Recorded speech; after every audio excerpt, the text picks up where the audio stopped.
Vale, vamos a ir directos al grano en este análisis, porque nos enfrentamos a una crisis verdaderamente sin precedentes. Hace nada, Estados Unidos solicitaba formalmente el arresto y la extradición del gobernador del estado de Sinaloa, de un senador y de varios altos mandos de la policía estatal, todos ellos por presuntos vínculos con el cártel. Es un movimiento sísmico que literalmente ha sacudido los cimientos de las relaciones bilaterales. Y claro, una medida tan extrema nos obliga a plantear la pregunta del millón, la que está dominando por completo el debate. ¿Es esto una injerencia pura y dura por parte de Washington en los asuntos de un país soberano? ¿O es la prueba definitiva de una profunda complicidad arraigada en las estructuras locales mexicanas? Para entender realmente la magnitud de este embrollo, tenemos que intentar ser imparciales y mirar ambas caras de la moneda.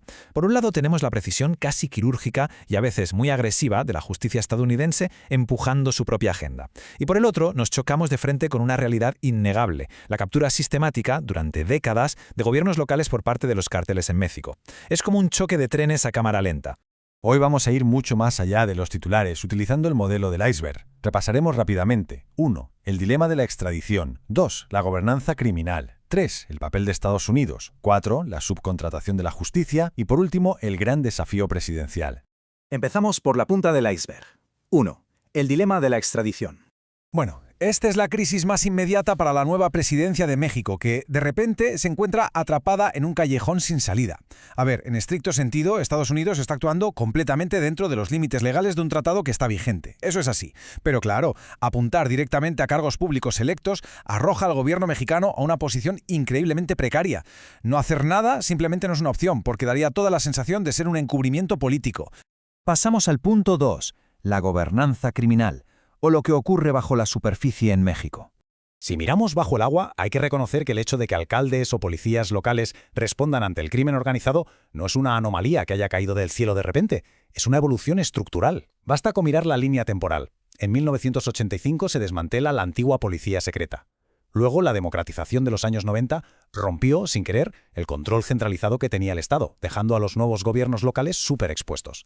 Y todo esto culmina en la terrible explosión de violencia y homicidios entre 2006 y 2008. Hay una frase que lo resume a la perfección, y dice así: los profesionales de la violencia del viejo régimen gravitaron hacia el crimen organizado. Al desmantelarse el viejo sistema autoritario, las fuerzas de seguridad de élite fueron literalmente absorbidas por los cárteles. Esto cimentó para siempre una capa de lo que llamamos gobernanza criminal a nivel local. Vamos al punto 3, el papel de Estados Unidos, que actúa como el verdadero motor estructural de esta crisis. Porque, seamos sinceros, esto no ha surgido en un vacío. 4 millones. Esa es la asombrosa cifra de consumidores diarios de cocaína en Estados Unidos. Estamos hablando de un motor financiero inmenso, un flujo de dinero inagotable que permite la expansión constante de estas organizaciones criminales. Pero es que la cosa escala de una manera dramática.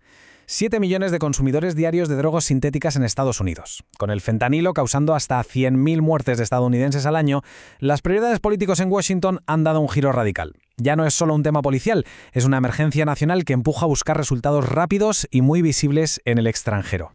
Y luego está este tercer dato, fundamental, y que a menudo pasa desapercibido. Unos 145.000.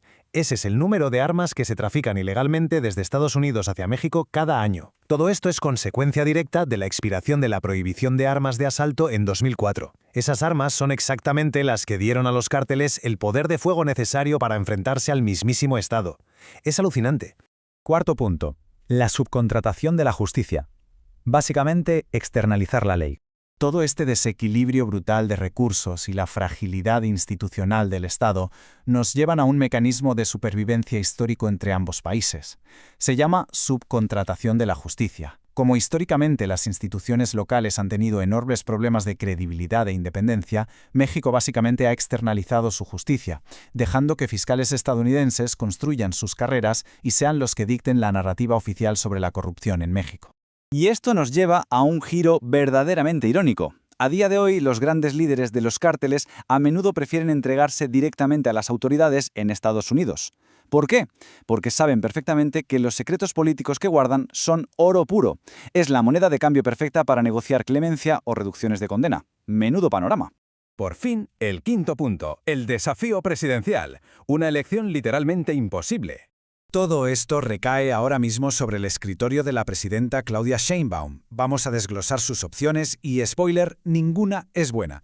Extraditar significa ceder soberanía y alimentar un ciclo de intervención externa.